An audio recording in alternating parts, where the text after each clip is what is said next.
Okay, so we're going to talk about psychiatric disorders here first. And oh my goodness, the time flies. Okay, so these are our objectives. You guys can read those on your own.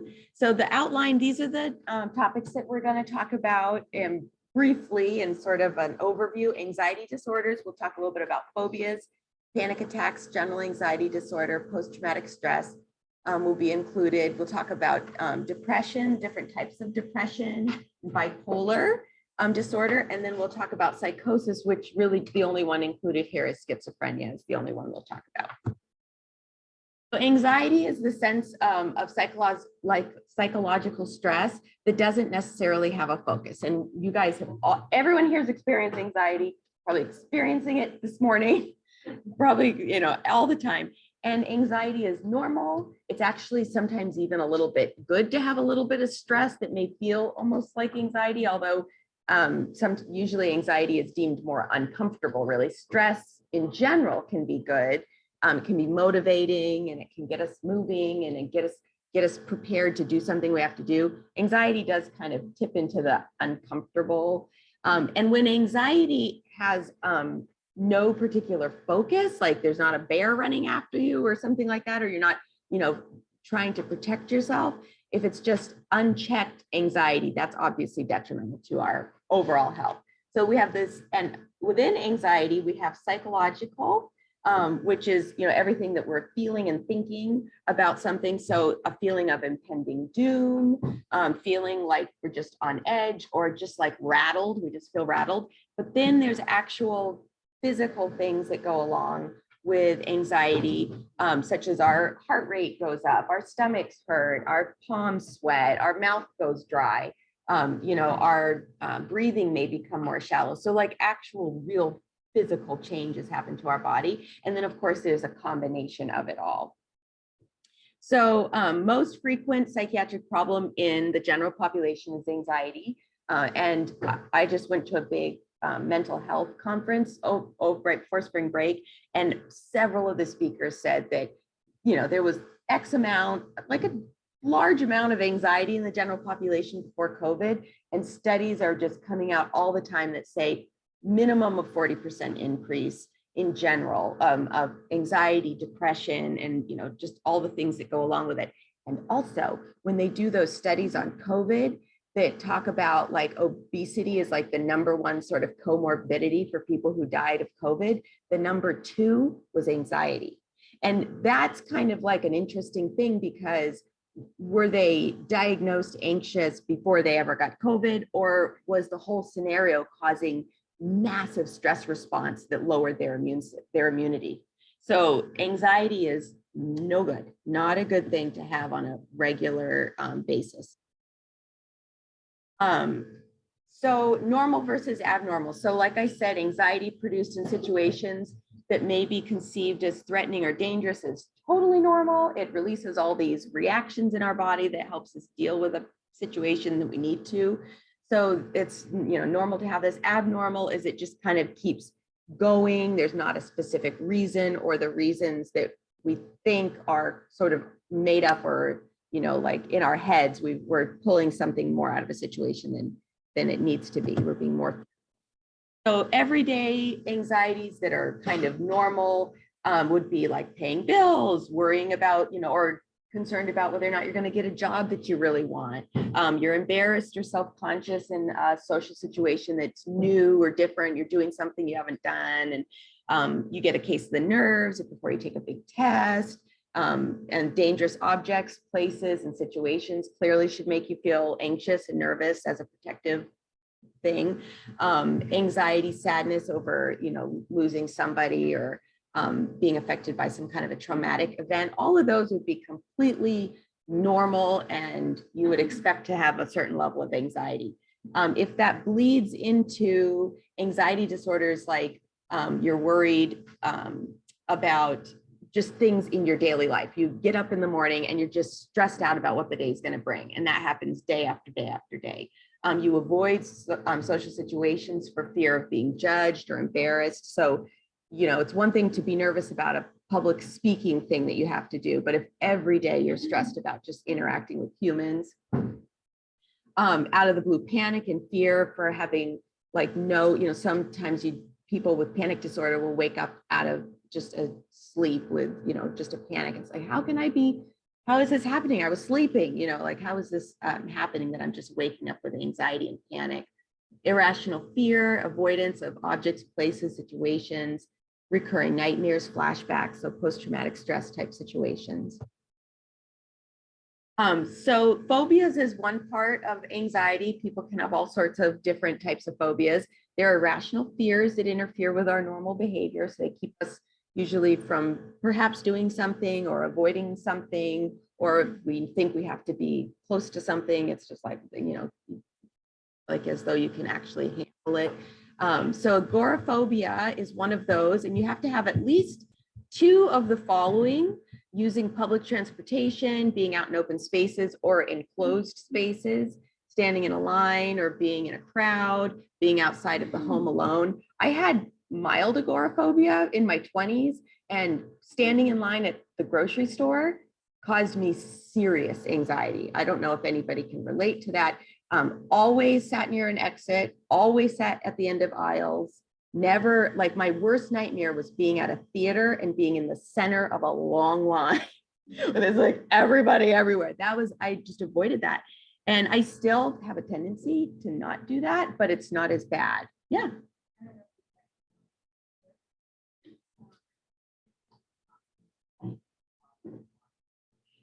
Oh, sure. That's probably and it might have some kind of deep-seated fear of tsunamis. I have that too. So although I've always lived like close to the ocean, but yeah, maybe. Oh, he needs water. Oh, yeah, maybe. Yeah. Like feeling like there's a route of escape or there's a way to get, oh, for sure. It's so fascinating, really, the things that like we want in our lives to either bring comfort or that we don't want in our lives to bring comfort. Yeah, that's interesting. Being outside the home alone, standing in crowds. And then there's social situations, and we could probably have endless interesting discussions on this topic. I love mental health topics. So people with social anxiety disorders have a general intense fear or anxiety toward social performance and situations.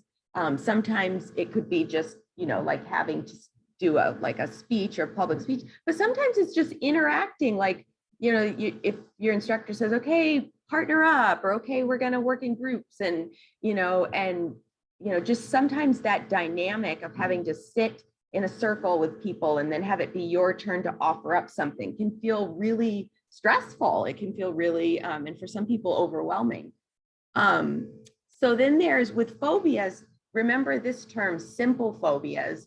That's going to probably come back on an exam. So a simple phobia is defined as something that's kind of very specific, and that you can really kind of like point out, like, I have a fear of flying, I have a fear of heights, I have a fear of spiders, I have a fear of needles. So people, who have dental phobia, they probably have something very specific that they are afraid of at the dentist. It might not just be dentist in general, although it could be too.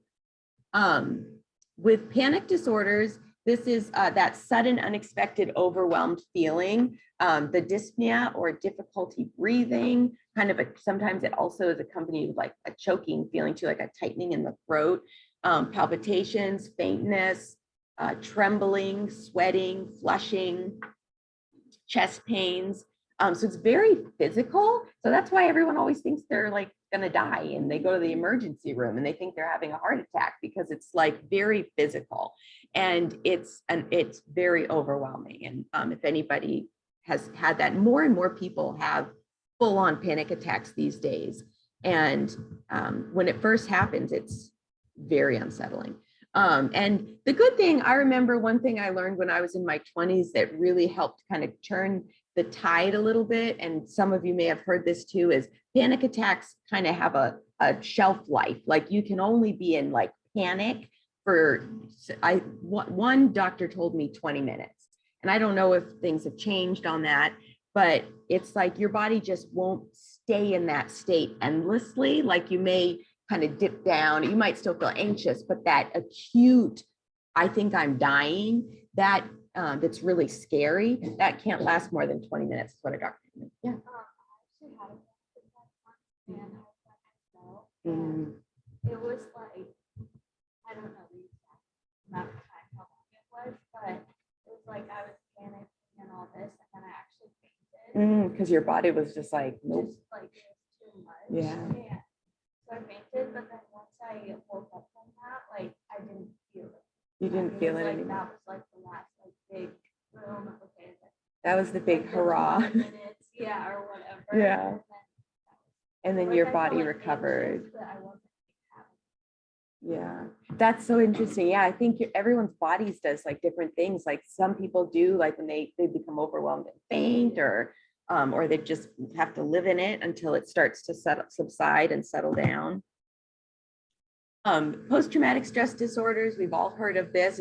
We always think about it a lot of times with military people in the military who suffer traumatic events, but it can be other things too. It can be something that happened, say suddenly, we're injured or got very sick and we're in the hospital, so certainly I could imagine people who hospitalized for COVID and survived might have some kind of post-traumatic stress. So anything that can be very jarring, or just a natural disaster, or if you're in some kind of a traumatic kind of situation, you can, and it doesn't always, it affects people differently. So some people respond this way, and some people have different coping mechanisms, and it doesn't affect them quite so profoundly.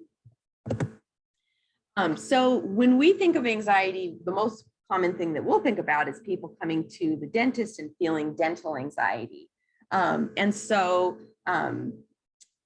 what types of anxiety disorders do you think we'll see when people come to the dentist? What are they feeling mostly? Yeah, they're feeling fear of pain. They're feeling, it could be just generalized anxiety, but they probably have somewhat of a phobia, but it's probably a spectrum. Like some people might come in and have like a true phobia, and then other people might just feel like anxious about feeling pain, or feel like they are going to be they won't have control of the situation. But some people might come in with like a straight on phobia. I had one guy who came to he needed SRP, and his fear was so intense, and he was a big guy, and he was just shaking, and I literally got him numb, and then he thought he needed to leave. Like it was like we had to take baby steps, and for whatever reason I was able to calm him and keep him in, but every appointment he came back for was better, until the last appointments he was like totally fine. And psychologists or psychiatrists, they talk about exposure treatment. They used to think that, like, say you're afraid of spiders, and you get exposed to the spider while you deep breathe and do relaxation exercises. But they found that just simply exposure reduces fear. It actually doesn't even reduce fear as much as it makes you braver. Like you just have developed coping mechanisms. Yeah. I'm sorry. We should never laugh at anyone's fear, but chickens are kind of weird. So yes. Yeah. Yeah.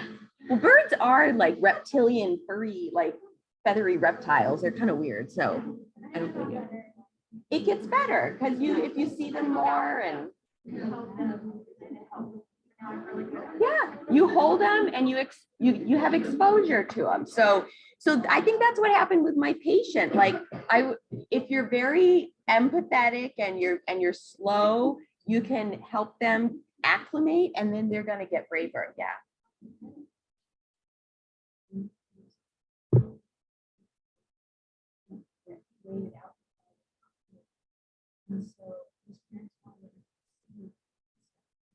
Yeah. So we slowly just reduce just sit down and eventually before you. That's like desensitizing. It's like the same thing. Like just look. You don't have to do anything. Just let them play with the instruments, touch them.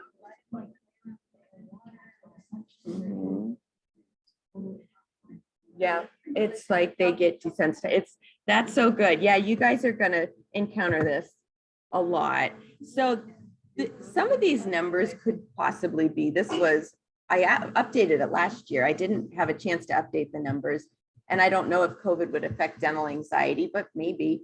But last I looked, 9 to 15% of Americans avoid seeing the dentist because of fear or anxiety. So it's a large group of the population. And in a survey by British Dental Health Foundation, 36% of those who didn't see a dentist said that fear was their main reason. And that kind of makes sense. Like a lot of times we might think, well, money is a barrier, but that doesn't really, that's different than being fearful. And also I think a lot, and nowadays there's a lot of state there's insurance, state insurance. So a lot of people have access to dental care, but if they haven't had it for years and years and years, you guys will see that. There was a sweet lady in the clinic was I with the seniors on Tuesday for just a little bit.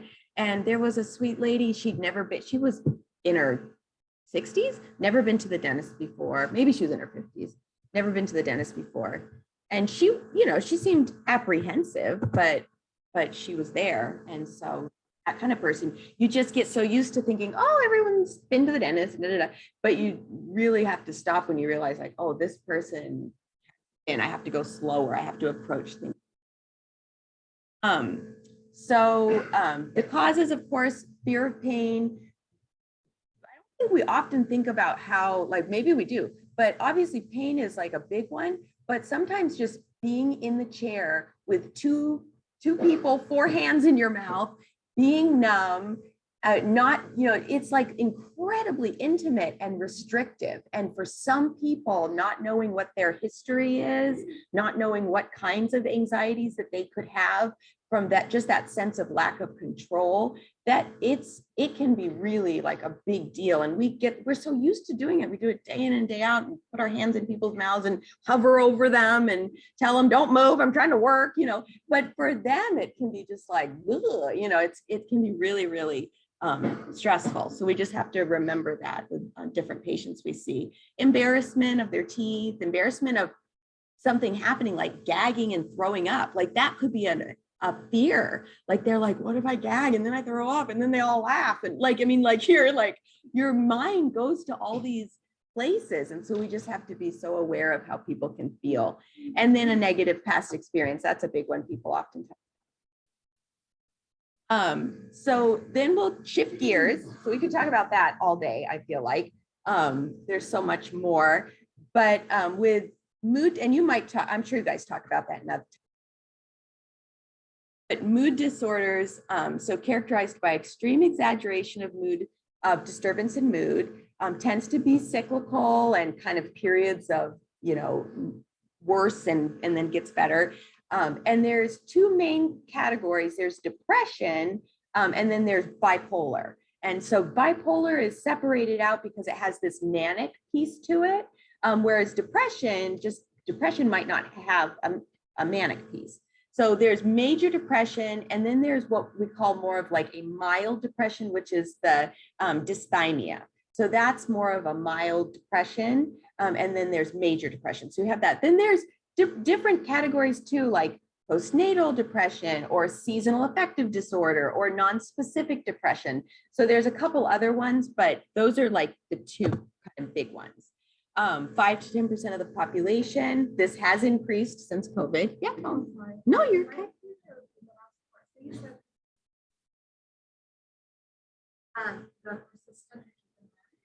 No, there's depression in a category with some subcategories. But then there's bipolar depression, which is different because it has the manic part to it.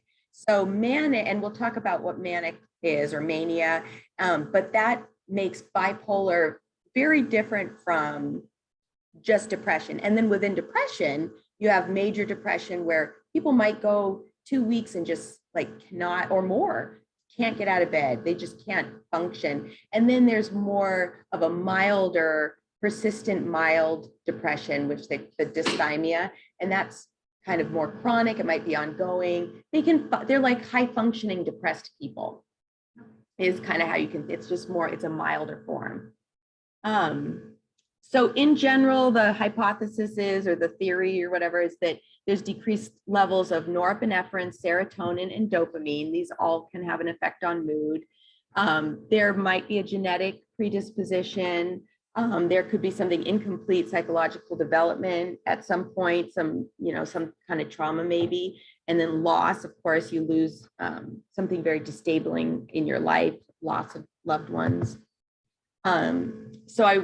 It has to do with neurotransmitters, but I know Brandon's going to talk a lot about this. This is just showing the release of serotonin and being received on the receptors. This synaptic space, when there is serotonin or dopamine or whatever norepinephrine available in that space, then we have what we need. But if there's like a lack in this space, then we might be suffering from some of these anxiety, psychosis, depression, whatever is the imbalance. So a lot of these medications work on blocking the little vacuums that suck up the neurotransmitter to kind of recycle it and reuse it. They block it on this end, on the presynaptic end, so that it's kind of hovering in that synaptic cleft and it's available for the receptors. So that's sort of the theory of the medication, is keep it in that space.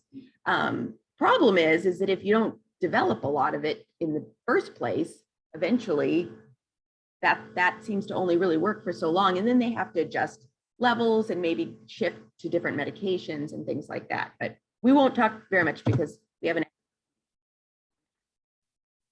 Okay, so with depression, like I said, the classifications, we have major depression, and you can have like a major depressive episode, and then there's this more sort of persistent depressive disorder, it's a milder form, the dysthymic.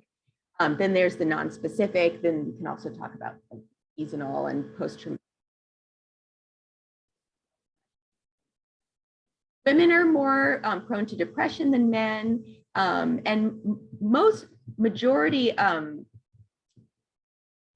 this percentage will experience a major depressive disorder at some point in their life, but women are more likely to than men. So you have to have at least 5 of these symptoms in order to be in a major depressive event. You have to experience at least 5 of these symptoms for a period of about 2 weeks. For the milder form, depressed mood for most of the day for at least 2 years. So it's ongoing, and the presence of 2 or more. So it doesn't take very much. These are kind of considered like hits. And you can have different hits, like environmental hits or lifestyle hits, or something can be happening, genetic or something. But if you have 2 of these and it's prolonged, then you could potentially be in this kind of more persistent, milder form of a depression. These are a little bit more severe, and you need more of them, obviously, and they'll for a shorter period of time. So it's more intense. But you're feeling depressed most of the day, loss of interest, significant weight gain or loss, insomnia or too much sleeping. You're sleeping hypersomnia or insomnia. The people at the place where I went and took these courses, they have a residence program for depression and anxiety. And they said that they'll have people come in that will sleep, like in the very beginning before they start getting on the program, they'll sleep for like 22 hours. They'll get up to go to the bathroom and eat like a meal, and then they'll just go back to bed and sleep. So that's like, hypersomnia. Fatigue, loss of energy, psychomotor agitation, and you guys can read through the bipolar is different because there's a manic portion. So there's a depressive piece, and then there's a manic piece. And that manic piece it can be sort of agitation, and like, you can think of it sort of like angry or agitated, but a lot of people are like, wee, they're like happy, they're on this upswing, and then they crash from that. Let's see, it can be, I don't want to miss anything, but I'm jumping to some of the symptoms. chronic, it can be episodic, irregular intervals. They can have good periods of time and then bad periods of time. So it can sort of almost seem to minimize for a little while. It can cause unusual extreme fluctuations in their mood, energy, activity. Sometimes it's called manic depressive. That's sort of the older term, or manic depression, but bipolar is sort of the. And then, so the manic episode these symptoms must last for at least a week consistently. So it's not like you have one good day and then one bad day and you're bipolar. It's like you have to have like this consistent pattern, whereas for at least a week, you have this very elevated mood, very more aggressive in everything that you do, almost euphoric, impulsive behavior, and impulsivity is a big piece of it. Can't sleep as well, or don't feel like you need the sleep, just increased activity, grandiosity. A lot of very creative people in the history, and probably even currently, I don't know who specifically, but from documentaries I've seen, have been bipolar. And a lot of creative, like things that we appreciate even today can come from those manic episodes. So I've watched documentaries where people who are bipolar say they don't want to necessarily medicate because they almost feel like it's snuffing out their creativity, which is an interesting perspective. And then depressive episodes, at least 2 weeks with 5 or more of the symptoms. So again, it's from that high to a low, polar opposites, thus mixed episodes characterized by both mania and depression, highs and lows over a 1 week period. So if somebody's swinging like just crazy, like a week or more of just up and down, and that happens over and over again, that could also be a sign. So there's bipolar 1 and bipolar 2. Bipolar 1 is considered the classic form. You have the manic, the depressive, or possibly a mixed state. And there must be these full manic episodes. So it's kind of falls into the classic category. Then there's bipolar 2, at least one hypomanic episode and at least one episode of major depression. Patients never experience a full manic episode. So there might be a lot of signs that go along with it, but it's not the full, and there's not a ton of this specifically on an exam, so you don't have to memorize, but just maybe being aware that there's like a full kind of defined bipolar 1, and then there's some kind of subgroups. Cyclophymic, you can think of it again sort of like as the dysthymia, which is sort of like almost a mild form. Chronic episodes lasting more than 2 years, many periods of mild hypomanic and depressive. So again, this swinging, but it's just not as severe, does not meet the criteria for mania or major depression. So it's sort of following a pattern, but not specifically. And then there are non-specific as well. Just a diagram showing sort of the breakdown of it. Treatment, psychotherapy, counseling, pharmacological therapy that we'll hear about from Brandon, and then other treatments, electroconvulsive therapy, vigorous exercise. There was so many interesting things on exercise, and this is dealing with more just anxiety and depression, not major depression or bipolar, but this one study that one of the doctors said at this thing said that your exercising could be, and this is a great tip for you guys being so busy in school, but depression and anxiety are relieved by as little as like just coming up with an example of something like, well, I'll just say walking around the block. But like if you make a plan to exercise and then you do it and bring it to fruition, it doesn't have to be a 45-minute HIIT workout or like climbing a mountain for 4 hours or high intensity workout. It can be literally walking around the block, or because they said that more benefit comes from planning, executing, and accomplishing. And even if it's some of these studies showed that it was not high intensity exercise that actually helped people with generalized anxiety and mild depression, but moderate was actually statistically more significant. And I think it has a lot to do with just feeling like accomplish something and you're going to more likely stick to it. But it was fascinating. I want to share some of that stuff with you guys at some point, somewhere along the line, because there was so much good information. Okay, keeping a life chart, and then there's just some other examples down here of things that can help and what a lot of times focus on. Schizophrenia is the last one. Disordered thinking, inappropriate emotional responses, most common type of psychosis, small population, only 1%, etiology unknown, too much dopamine. So if this is too much dopamine, what happens if you don't have enough dopamine? Parkinson's disease. Parkinson's disease. So a lot of people with schizophrenia, because their medications are going to be working to reduce their dopamine, they're going to have Parkinson's-like syndromes or diseases. So too little, this is just a good, for exams and stuff. Too little dopamine, Parkinson's, too much dopamine, schizophrenia. I see Brandon there. Hello. I'm pretty much at the end anyway. So I'm just going to end here and give them a quick break while you set up. And then, because pretty much he's going to cover this stuff anyways. And you talk about the positive and negative. Yeah. So I'm just gonna skip right through this. So go ahead, you guys take a 5-minute break while Brandon sets up.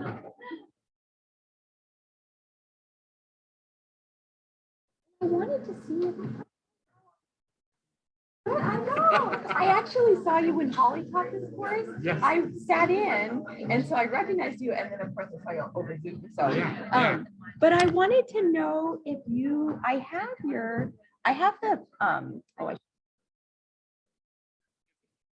wanted to, because where's the recording button? Oh, recording pause. Here we go. So I work in the clinic and I help patients manage their chronic diseases. So things like hypertension, diabetes, a little bit of depression and anxiety, since that is pretty much interwoven into almost all of our patients that have chronic diseases anyway. So that's kind of the lens that I will talk about these. I know you guys aren't going to be managing conditions. It's really important for you guys to be aware of medications, especially since you're doing that. When the patients are coming to you, you're verifying those things. I'll try to highlight, some things about the medications that are important for side effects related to oral care, or just things to know about that might affect the patient when you see them. Like maybe they need to get out of the chair really slowly because it could make them dizzy or things like that. So I'll try to highlight those things as we go. And it sounds like you got an overview of some of the psych disorders earlier. So I'll do that with the pharmacy lens on it, just so you can get a better understanding of how the drugs work. If you understand how the drugs work, sometimes you can anticipate what the side effects are, and it just kind of gives you a better understanding of the whole. So we could spend weeks talking about psych disorders. So there's so much to cover. So obviously this is abbreviated just to give you a brief overview. For context, the pharmacy students learn about psych medications for definitely not covering all of those. I'll mostly talk to you in terms of medication classes instead of medications individually, just so you can identify those as they come up.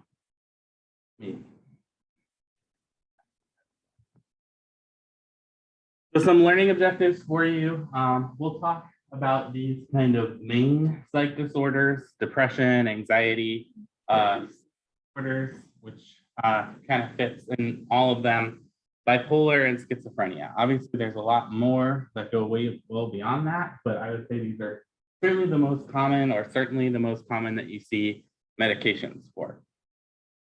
So understanding the mechanism of action and therapeutic effects of the classes of the medications, maybe being able to recognize some common medications in the class, just so you know what you're looking for, and being able to identify some adverse effects as well.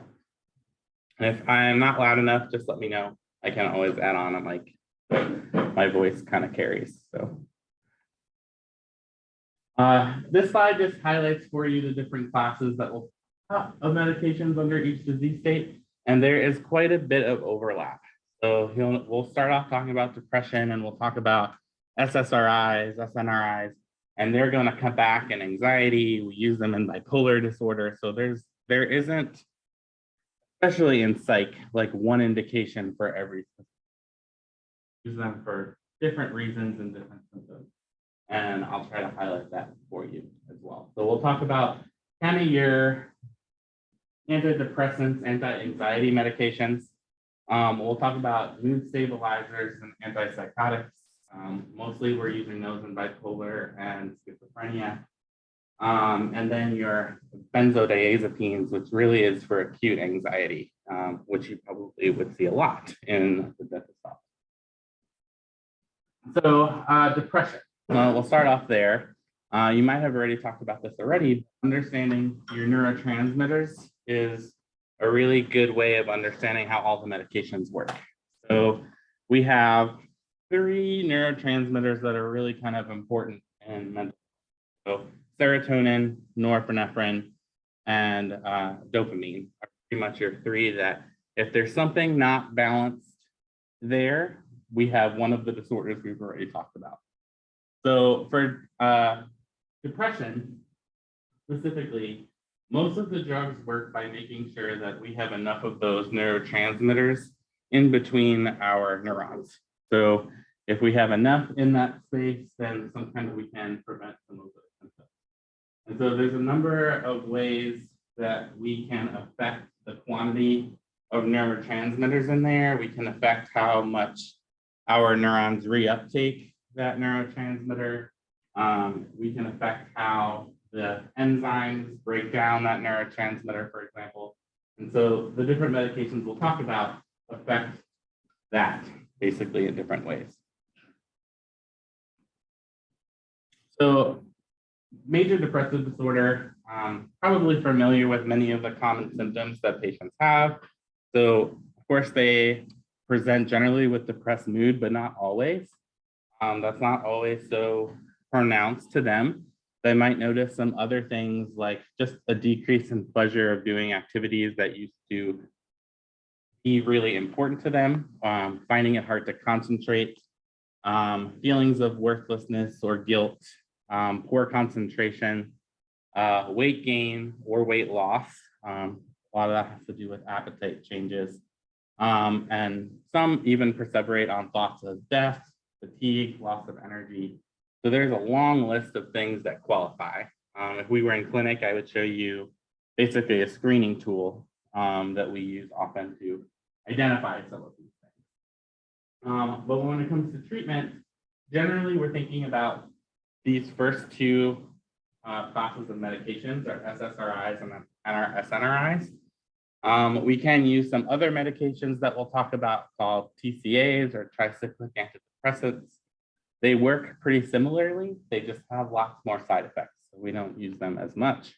And then there's a whole list of other agents we kind of throw on there if we don't know what else to do or we're running out of options, or they can't tolerate any of the other first line options. Regardless, all of the medications that we have options to use for depression and anxiety for maintenance take a long time to work. So they will take up to 4 to 12 weeks to see a full effect. So often patients will report at the beginning that they don't feel any different, or if anything, they feel a little bit more anxious on the medications as they start it, which is a good thing to know, because we can then inform them that we know that it's going to take a long time. And I even sometimes lead with, you may feel a little anxious in the first 2 weeks before it really starts to kick in and starts to work. So it's really important that the patients take these medications regularly for at least that period of time before you can determine whether or not it's been helping them or not. So these medications don't really work kind of on an as needed basis. So if you're someone that is struggling with situational anxiety, for example, and they just take one of these when they're feeling anxious, it's not going to help them and they're not going to feel any different. So the first class of medications are SSRIs, really work by blocking that reuptake in the neurotransmitter of serotonin.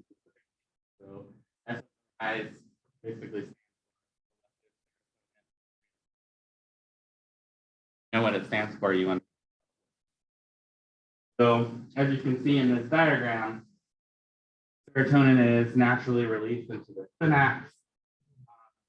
The uptake inhibitor modules from scooping it out of the synapse and absorbing it back into the neuron. So it allows this basically concentration of serotonin to stay elevated. And we know serotonin really helps with that feeling of balance and reward and general well-being. So some of the medications you may have heard of and probably still see commercials for are listed on the side here. Probably the newest of all those up there is Lexapro. All of these come generic now, so they're not cost prohibitive as they used to be. But when people generally say, you know, I'm on an antidepressant, a lot of what they're thinking about are so some examples: Celexa, Lexapro, Prozac. Prozac's probably been around the longest. If you talk to our psych pharmacist, she hates paroxetine. So we never prescribe paroxetine just because it has like the least tolerability. People have the most side effects when they need to stop medications or if they're not good at taking their medications regularly. That is the one they complain about as having the worst withdrawal symptoms and just overall yuckiness. So I try to stay away from that. Some dental considerations. So a lot of our side effects you can consider as dental considerations. So nausea, vomiting, diarrhea is really common, especially at the beginning when they're getting started. The nausea is real, especially in that first 2 weeks. A lot of people will report feeling that. Usually that just means we started too high and we can probably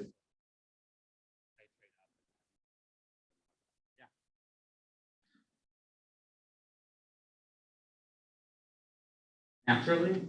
Yeah, so your body generally will go through different concentrations of it throughout the day. Usually the symptoms of depression come from a prolonged lack of serotonin or just an imbalance with the other. So as we get through some of the other mechanisms, serotonin is always a part of it, but we add some of our other neurotransmitters for some of our other medications.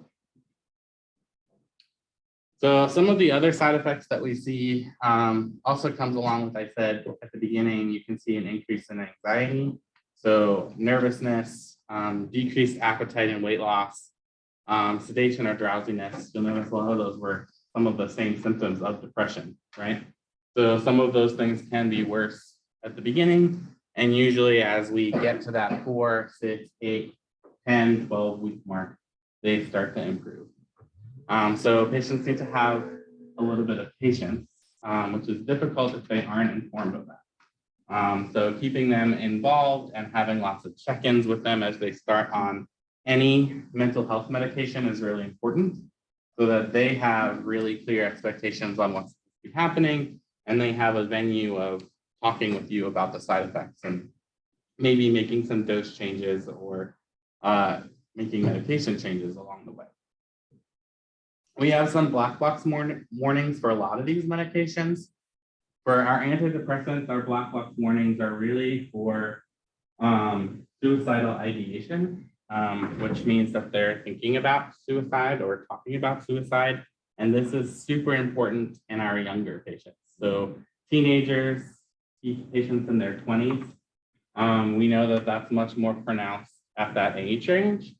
And the thought behind that is, I mentioned, you know, these drugs can increase the risk of anxiety at the beginning. And so the thought behind the suicide ideation is that you were kind of too depressed to be willing to think about suicide. And now we're giving you a little bit of energy. And so now those thoughts have progressed to wanting to take action. And so having lots of follow-up, especially with that age group, right around the start of therapy, especially within the first 1 to 2 weeks, is important to be able to get them that support if necessary. There's also an important note for, I think, you guys especially, is that there's a potential increased risk of bleeding with these medications, not by themselves, but when they're paired with other medications that increase bleeding. So things like your NSAIDs, so ibuprofen, naproxen are all going to increase the risk of mostly GI bleed. So if they're paired with SSRIs and patients are taking those medications regularly, that increases the risk of a GI bleed. If they're just using naproxen, just for their 2 days that they have some dental pain, probably not going to increase that risk very much. But if they're needing it regularly for an extended period of time, that risk goes up. Or if they're at an increased risk of bleed anyway. Our next class of medications are SNRIs. We're pretty much exactly the same. We also inhibit the reuptake of norepinephrine. Does anyone, what would you expect to happen if we increase norepinephrine?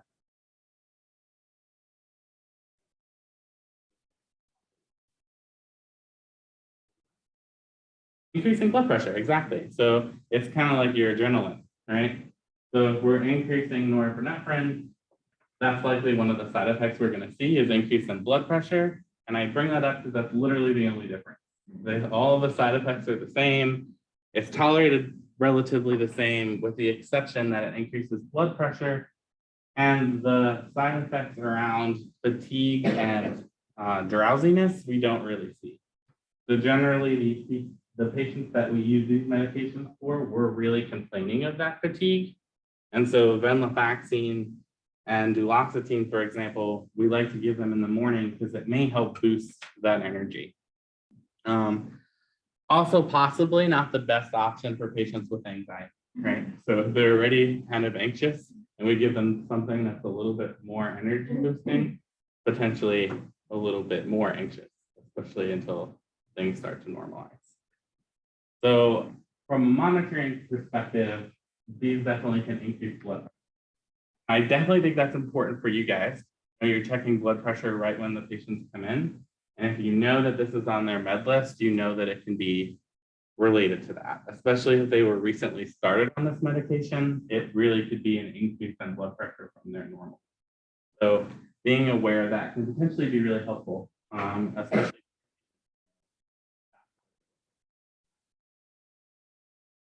A lot of other indications for these drugs as well. They're not just used for depression. There's also indications for using them for neuropathy. So diabetic neuropathy, patients with fibromyalgia, or any kind of nerve pain, duloxetine mostly is used for that. And so patients also with other injuries like spinal cord, really anything that has to do with neuropathic pain, these drugs are kind of the mainstay for that. So that starts on my soapbox of like not making assumptions about what medications are for, just because you know what it could be used for. So this is a good example that they can be on these medications. They fall under an antidepressant class, but they may not have any mood disorders. They're really just treating neuropathic pain. And that will be a common theme as we move through some of these other medications, especially antipsychotics. I think that really comes with a stigma. So as soon as you read, a med list and say, oh, what's this antipsychotic for? Often you're met with, I'm not on an antipsychotic. What? Who told you that? And I've made that mistake. I'm like, it affects your mood. And then we find out that it's an adjunct for their depression, or they have bipolar and they know it's part of their mood stabilizer, but no one's used the word antipsychotic with them. It's a great word to stay away from just because it really, you don't know. So definitely with these guys, they can be used again for neuropathic pain. And actually, I would say that's usually the more common reason that it's on patients in med list. CCAs, again, very similar to what we just talked about with SNRIs in that they are blocking the reuptake again of serotonin and norepinephrine. These are an older class of medications, so they work pretty much the same. They're just not tolerated very well. They have lots of side effects. So amitriptyline, nortriptyline, they have lots of like side effects as well. So in addition to hitting serotonin and norepinephrine, they hit a lot of other receptors. So things like histamine, for example, which actually helps us use it for people that are really having trouble sleeping. So we don't really see the huge blood pressure spike that we saw with SNRIs, but they're not as tolerated. You can see the list of side effects is much more pronounced. And because it hits a lot of these other other receptors, we see side effects that pretty much dry you up. Most important one, patients will report urinary retention as well. Kind of orthostasis when you stand up, people will get dizzy.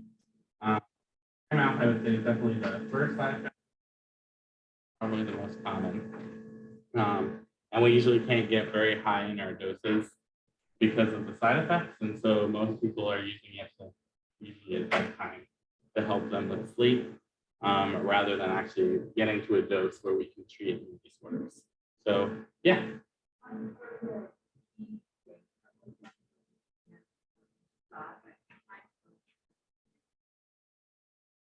Actually, so it really depends on how long they've been on therapy. So the SSRIs are really, that's a great question. You don't necessarily need to wean them off because of the drug. It's more weaning off so that they don't have like rebound and depression symptoms. And you really want to make sure that the depression is resolved. So there really isn't like a medication reason for you to wean off any of these. But because of the issues around mood disorders themselves, we usually will either, fully titrate patients off, or if we're making a switch and they've been on medication for a long time, we'll set up a plan to kind of cross taper depending on the type of medicine that we're talking about. It's very quite a bit. I even have a chart that might help you remember cross taper and stuff like that. But for CCAS, for example, if we have a patient that's not tolerating it very well, we can stop it. Especially they're generally not on it.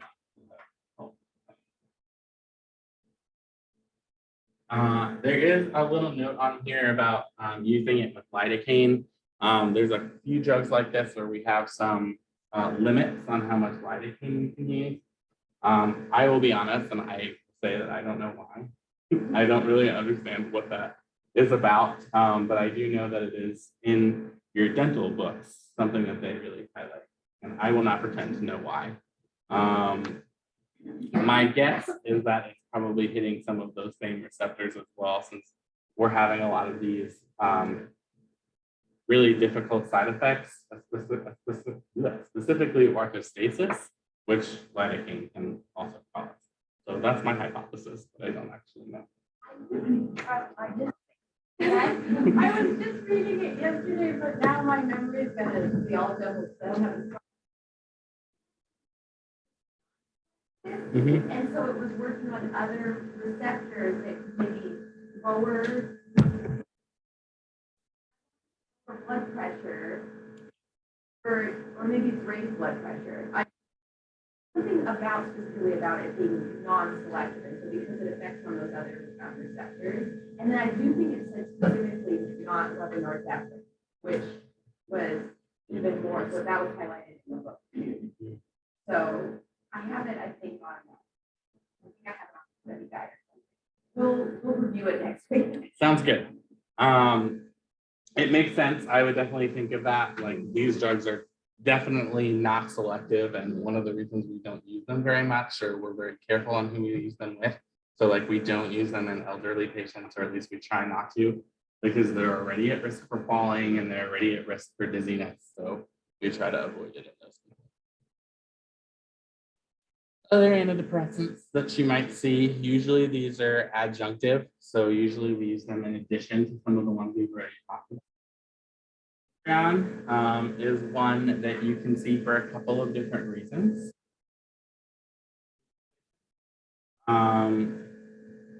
It can be used as an adjunct to depression. It can be used in treating some addiction disorders as well now. You can see bupropion. It has kind of a mixed mechanism approach as well. Also kind of working with dopamine, norepinephrine, we haven't really seen that one much. Dry mouth and dizziness, but otherwise they're generally pretty well tolerated. Mirtazapine has a really specific niche in helping with patients that struggle with eating. So with appetite. So we use mirtazapine a lot in our patients that are struggling to eat and you have cancer, for example. So if they have depression or even if they don't, we really just want to increase their appetite. Mirtazapine is really effective at that. And so one of the side effects is weight gain. So if you have someone that's not struggling with appetite and use mirtazapine, weight gain is pretty common. Yeah.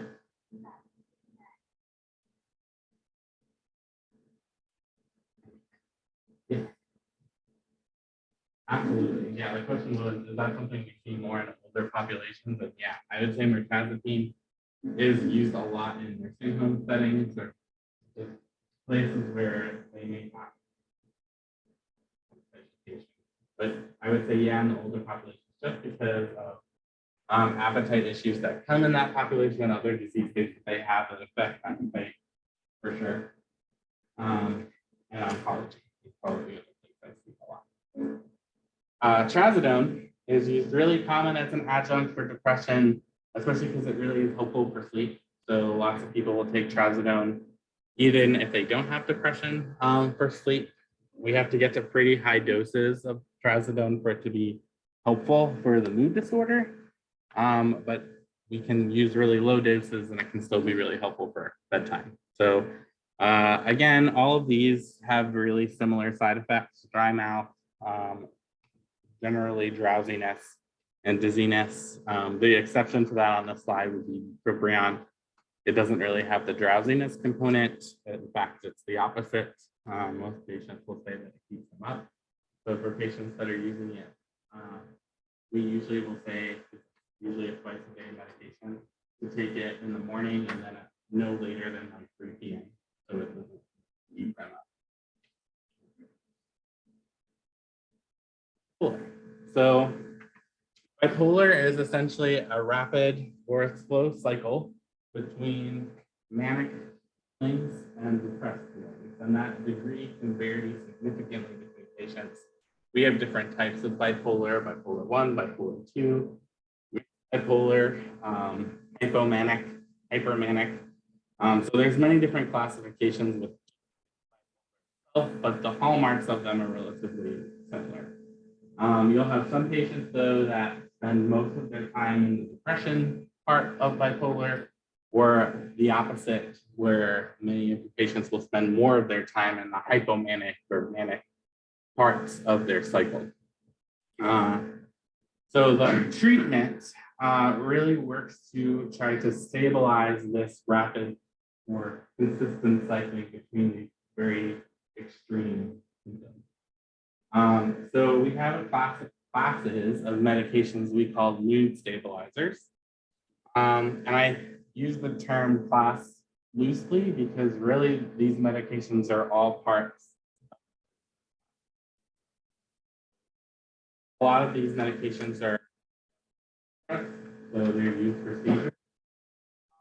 Usually we found that we were using them for other things and realized that they were helpful for bipolar disorder. And so now we use them for bipolar disorder, but that's not why we use them. All of these, except mostly lamotrigine, that can still be used, are also used. So another example of not assuming on indication that if these medications are on a list that they are for bipolar, or the opposite, that they are for seizures. You really would have no way of knowing without asking them. We also use some of them for migraine prophylaxis as well, which I would argue has a very different connotation discussing things than migraines versus like someone that has bipolar. Unfortunately, I think we're moving toward a place in healthcare where mental health is not as stigmatized. And so as health professionals, I think we've normalized being on mental health medication, but that's still not very true for patients. And so keeping that in mind.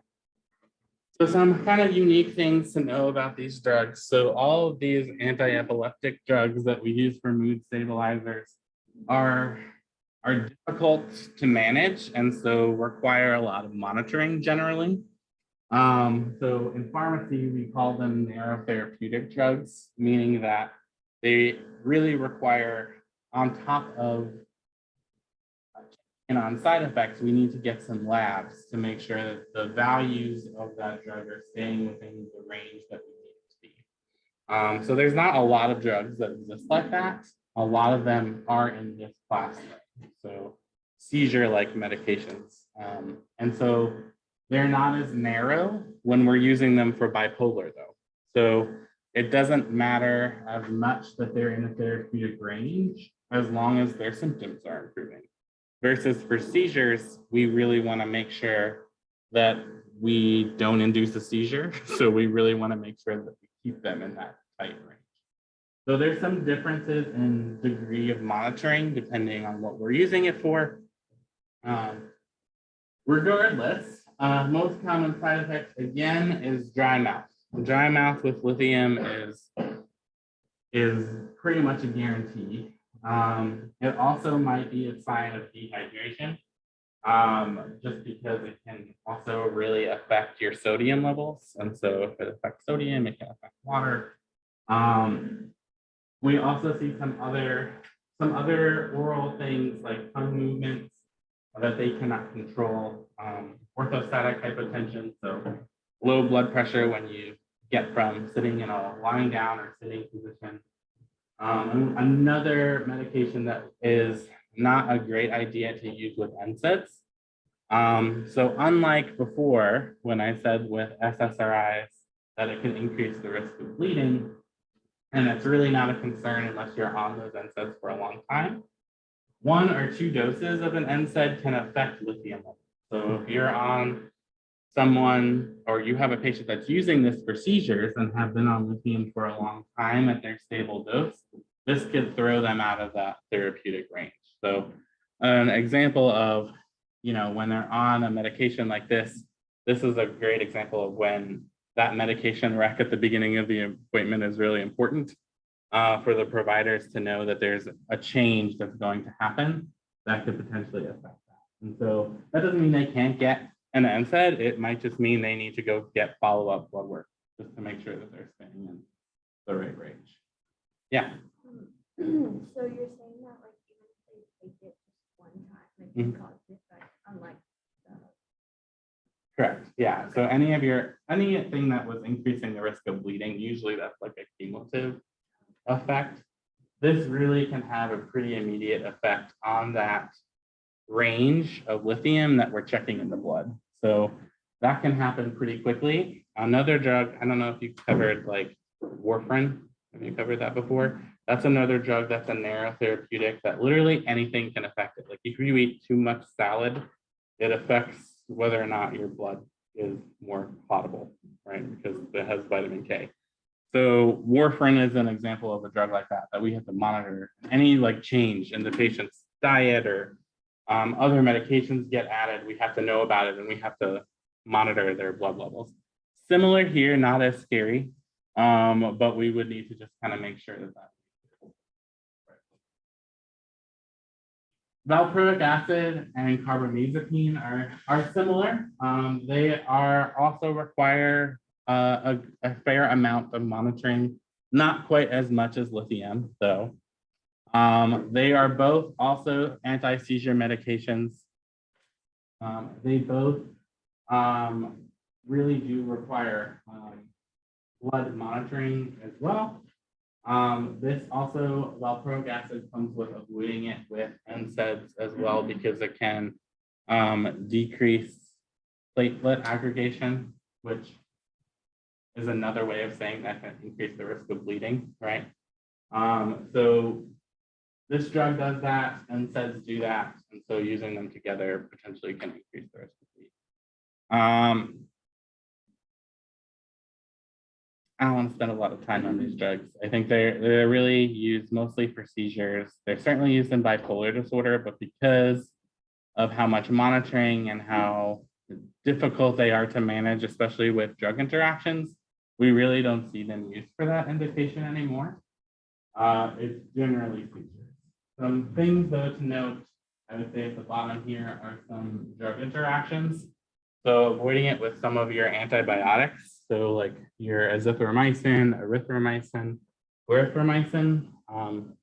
You're probably only really using azithromycin out of those pretty regularly, but it can inhibit the metabolism of those drugs. And so it can cause some increase in levels as well. So drug interactions is probably the most important thing to know about those two drugs. I would say carbamazepine is the bigger concern there. You have those antibiotic concerns, and with valproic acid, it's your NSAIDs. My favorite of all of these is lamotrigine because we don't have to worry about any of that stuff that we just. It doesn't need to be monitored. It doesn't have a certain therapeutic range. And the only side effect generally is a little bit of orthostasis. And we can generally avoid that if we titrate up. So there's a really specific dosing schedule for lamotrigine. Its brand name is Lamictal, if you've heard of that before. Like all the others, it can be used for seizures, but I would say this is probably the most commonly used one now for bipolar disorder, just because we don't have to worry about all the lab monitoring. And as you can imagine, it would be difficult to get someone with bipolar at the beginning of their treatment to come back in for labs pretty regularly. So this has been a huge benefit since we've started using that for bipolar disorder, and does a great job of really helping to stabilize mood. So in treating bipolar disorder, one of the drugs that we just talked about, lamotrigine, lithium, valproic acid, any of them kind of need to be on there to help control that mood cycle. Beyond that, we can add other drugs to kind of help with additional symptoms. So if you have a mood stabilizer on board, we can also treat any additional depression the patient. And we treat it the same way that we treat regular depression. We can use any of the antidepressants that we talk. Similarly, if they're still having some manic episodes,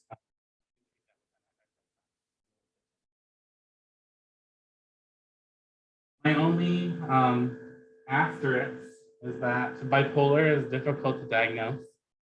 Often it's mistaken for depression at the beginning because most patients don't care that they're in a manic episode. They love that. They're like super productive. They're able to get a lot of things done. They have a high energy. So unless they have a family member that's like, we need to bring you in, they're like, we love manias. So we don't need medications to fix that. But they do come in when they're having depression. And so often depression will be mistaken for bipolar or vice versa. And if it's not an appropriate workup, they can get started on medication inappropriately. So if you get put on an antidepressant without the mood stabilizer, we have the potential of just throwing them into a manic episode because there was nothing to kind of help balance that out. So not so important for you to recognize, but just kind of knowing, how those medications are used and why, I think can help understand why a patient might be on all of these different mood altering medications at once. So having a mood stabilizer on there is kind of the most important thing. And then if we have some breakthrough symptoms, we can add some additional things like an antidepressant if they're having depression, or antipsychotics if we're having some mood stabilizer issues. So maintenance therapy really is using those antidepressants or anxiety medications on top of that mood stabilizer as needed. So once they get to a place where they're not having any of those, you can start to pull off those additional agents. So I really like to think of the antipsychotics and antidepressants more. And the bipolar disorder treatment is truly that mood stabilizer. I think I walked in and you were about to talk. So psychosis is a huge umbrella term. Underneath that is schizophrenia, but there's so many different types of psychosis and then impairment and behavior that we could have here. Schizophrenia is certainly the most common type of psychosis. Some symptoms that you can think about when you think of schizophrenia. What comes to mind actually when you think of schizophrenia? People have lots of preconceived thoughts on what they think schizophrenia is. Hallucinations, what kind? Like frightening? How about like verbal or visual? Actually, it's not both. Contrary to like watching A Beautiful Mind, everyone see that movie? That was done for the movie, and so he had visual hallucinations. But generally, the hallucinations are auditory. So usually they're hearing voices, but they're not necessarily seeing people or seeing things that aren't there, which is a really big misconception. So in general, the most common symptom is hallucination. And so we then break out our symptoms into positive symptoms and negative symptoms. And so I like to think of them as positive things. It's like kind of anti-intuitive to me. Positive symptoms are things that are there that should not be there. So hallucinations, delusions, paranoia, kind of like a high suspiciousness of being followed, for example, as an example of that. Negative symptoms are things that should be there that are not, if you like to think of it that way. So social withdrawal, lack of interest, or even catatonia. Anyone know what catatonia is? Yeah, loss of speech, loss of movement, kind of loss of everything. So like if you go to, basically if you're catatonic, you're on a psych ward. You're pretty much just existing and you're not participating in conversation. You like, can't even like get their attention. They're just not there, but they physically are. And that's really difficult to treat once you get to that place. There isn't much we can really do. Yeah. Is that something that is going to happen, or can it be stopped before it reaches that point? Great question. That absolutely can be stopped. So if you're treating with medication, schizophrenia is one of the hardest, I think, mental disorders to treat with medications, but it's absolutely treatable. Contrary to some of the others, and I'd say this is debatable, but certainly true for schizophrenia, is that you really don't ever get to complete resolution of symptoms, unfortunately. So people with schizophrenia almost always are constantly living with hallucinations. And so they have just, the medications mute it. So it's not as loud. They're able to think around it. They're able to ignore it. But if you ask schizophrenia patients about it, they will tell you that they still hear them. They're just able to put it aside versus like without the medications, they are not. And there's some really cool YouTube videos that if you Google this, you can kind of get a perspective of what it's like to be someone with schizophrenia. There's been some great documentaries too. I think Beautiful Mind does a really great job, not that movie. I think it does, but the hallucinations are made visual so that you can see them in the movie for cinematic effect. But most patients, if you watch these videos, you just hear, it's like a constant voice that's often disparaging or reinforcing that suspiciousness feeling that they're being followed, and it can be really subtle, but can be really loud. And it is difficult to ignore. Like I think it explains so much of the behavior that you see in a lot of our homeless population, for example. People will walk by and be like, oh my God, what are they doing? And the answer is they're responding to the hallucinations that they're probably hearing that isn't treated. And so getting treatment for psychosis and schizophrenia, I think, is probably one of the most important things and likely one of the biggest gap areas that we have in treating mental health. And if you are a schizophrenia patient and you're not treated, it's very unlikely that you can have these symptoms and still function, right? Be able to hold a job, be able to do normal activities of daily living without being significantly distracted by it. I have two questions. Mhm. So the first one is, does it usually, the patient usually has the positive symptoms and then moves on to the negative, not treated? Or is it both together or? Great question. It can kind of be both together. So onset is usually around 20s. So usually late teens, early 20s, mid to late 20s is usually when it starts. And so usually I would say that usually gets diagnosed with hallucinations or some of those positive symptoms. I would say the social withdrawal and lack of interest can happen completely at the same time and certainly get worse as we move over.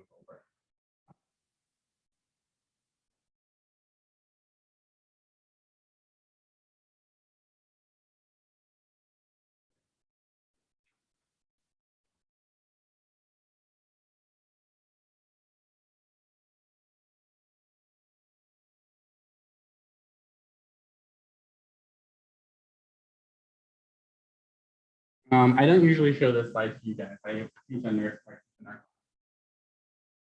This slide in there just in case I get some questions like that. So usually the symptoms themselves are a response to how much dopamine there is. And so if we have too little dopamine, we get symptoms that are very similar to Parkinson's.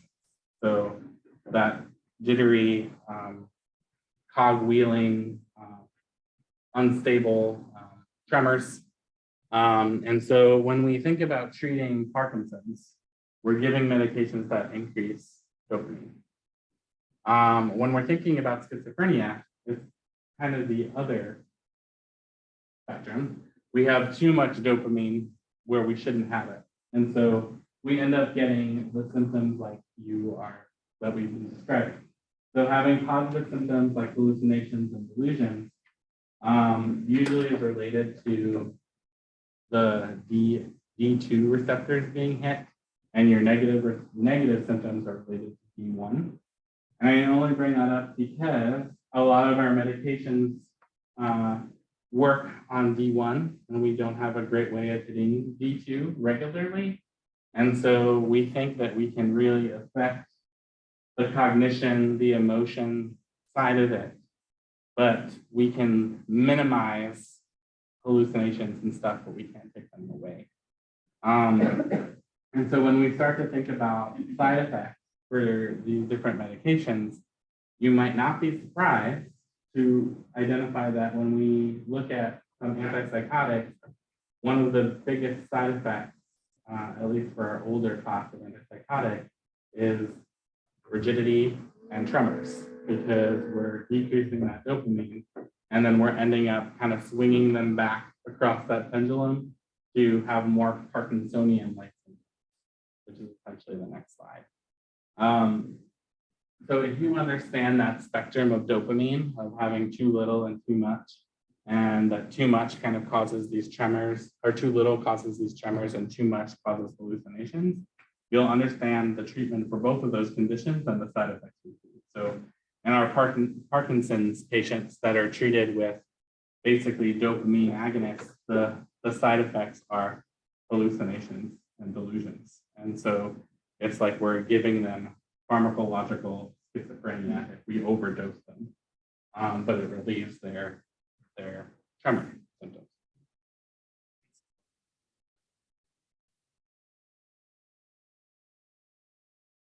Generally, yes. At least that's our hypothesis. So a lot of what we talk about with mental health is what we think happens. There's not a lot of ways to know. I think there's a lot of things about the brain. And a lot of progress, I'd say, in the last understanding this, but also in the last 20 years, not a lot has changed. So we haven't had any huge breakthroughs in treatment. We've had medications that are slightly more effective than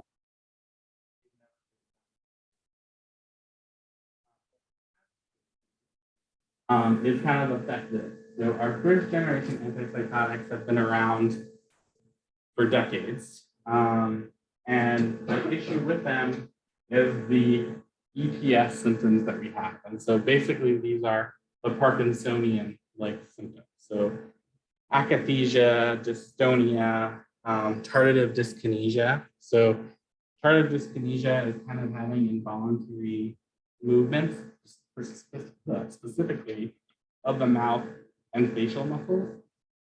And that is generally a relatively common side effect with these medications and sometimes not reversible. So even if you stop the medication, they can still have the symptoms.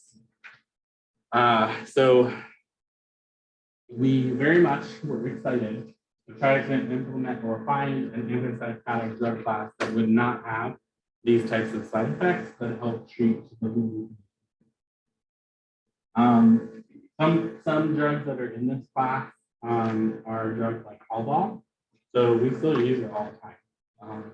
It's a really effective antipsychotic. It has a relatively short half-life, and we can use it as an injectable. So it's used kind of like regularly in an inpatient setting. Not used too much outpatient, but in trying to combat those side effects, we came up with a second generation of antipsychotics. Some of these may seem familiar to you. A lot of these are still brand name only because they're not that old. But some of our older ones like risperidone, Zyprexa, are all generic now. And they still have the potential to cause tardive dyskinesia and some EPS symptoms, but at a significantly less rate than the first generation. So you may be thinking, oh, great. Like we can treat those things without those side effects. That's true, but they also now come with their own host of other side effects that are, I won't say equally bad, but hard to manage. So because we try to avoid some of the other receptors that cause the EPS symptoms, these medications hit also other receptors. And so we see a lot of side effects in this drug class that are metabolic in categorization. So things like increased weight gain is really significant with these and very quick. Like they can be on these medications for a couple of months and they will see 10 to 20 pounds put on like that. And it's not just weight, it's things like blood pressure increases, increase in lipids, blood sugar increases. So it's actually very common for patients to have antipsychotic induced diabetes. So we will then need to treat diabetes because they're on these medications. And that is, oh, look at that. It is really difficult to say that you can't, it's not like you can just stop them, right? Especially if the patient has schizophrenia, like we don't have many other options. So it's either having them on the antipsychotic or treating their diabetes, which we can treat. It just is a lifestyle change in addition to everything else that they've been doing. So that can be really difficult. However, there's also many other reasons that they can be on a second generation antipsychotic. It does not have. We've also seen benefit to using smaller doses of these medications in treatment-resistant depression. Patients that really struggle, again, with bipolar disorder and manic episode, we can use these here as well. So another example of when you can't make assumptions when you see an antipsychotic on a med profile to know exactly what condition you're treating. The other medication I'd like to point out here is clozapine. This Bozaril, it is probably our most efficacious, meaning works the best of all of these medications, but causes potential some change in blood cell counts, and so needs very strict monitoring. So generally, because of that, we use it last line. But if you have someone on Bozaril, you just kind of need to know that they need that monitoring. We are. So the only other thing I want you to highlight is that these medications cause some other mouth-related issues like oral ulcers, oral ulcers.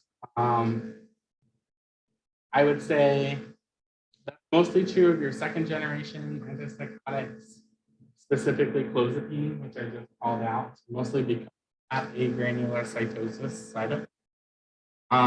But the dry mouth can occur with all of them. And so certainly you can have some of these, specifically halitosis, with that side effect. Real quickly, anxiety and insomnia. There's tons of anxiety disorders. There's not much we can do to treat a lot of them. We use very much the same approach we do with depression. So using the SSRIs for anxiety is very common as well. The drug I'd like to point out here for you is your benzos. So benzos are really used only, my pharmacist influence on you, that benzos really are only to be used in really acute situations. Patients should not be on benzos chronically or taking it all the time. They should be on a chronic med. So that also places the dentist office as a really high anxiety place and a place where a lot of patients will be using this as a PRN or as needed. Tons of side effects with benzos. That's why we hate them as pharmacists. Lots of sedation. They shouldn't be driving. They are a muscle relaxant. They can decrease their respiratory rate. So if they have asthma or COPD and are having trouble breathing, this doesn't help. So they really can cause lots of problems, but they're really effective at treating anxiety in the moment. So patients generally really like them for that reason. They also have some addictive potential. And so they are a scheduled drug, they are a controlled substance. And so just kind of point that out there. We have different types of benzodiazepines based on how long they work. So in the office, you're probably likely going to see things like lorazepam, just because of that it lasts between 6 and 24 hours. To use during a procedure, triazolam is used a lot as an injectable form. Our long-acting ones like Librium, for example, is generally reserved for like alcohol withdrawal and not really usually like your PRN type of thing. Only dental consideration I'll bring up that I thought is interesting is that a lot of these medications can cause or can be used to help with nocturnal bruxism rather, which is not something I knew about before. The other class of medications that are really similar to benzos, but they're not benzos, are our Z drugs that are used for insomnia. It's like Ambien or Lunesta, Sonata, I think there's another. They're not considered benzos, but they work very similarly and kind of come with the same use abuse potential. They are just as sedating. They have pretty much very similar side effects, but they should never be used as an in-office sedation, mostly because they last longer than you probably need for that time. So while your benzos can be, especially your short-acting ones, your Z drugs should not be.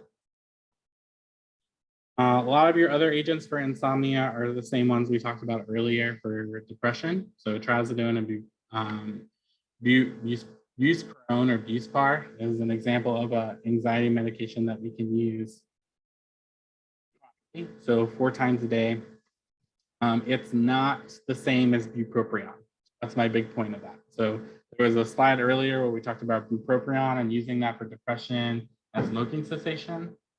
Buspirone, Buspar looks really similar, but it is a completely different drug, only used for anxiety and for chronic and generalized anxiety. Last drug I'll highlight is hydroxyzine.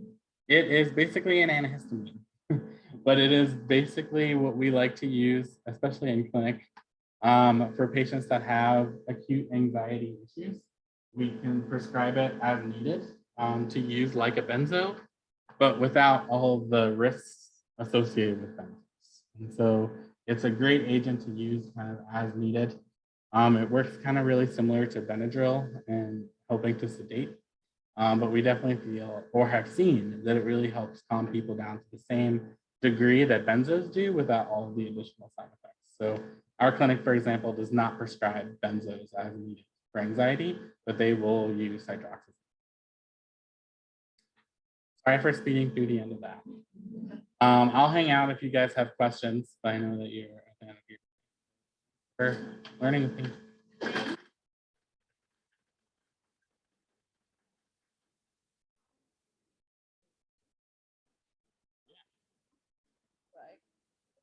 Weird. Do you think this is like it says, so it says benzodiazepines bind to receptors on GABA, increasing the, and that's what you said. But then here goes decreased GABA levels in the brain are supposed to reduce, eliminate. I feel like that's what's right. Is that a typo? It doesn't make Because sense. isn't that saying the absolute opposite of what? Yeah, it's increased that causes.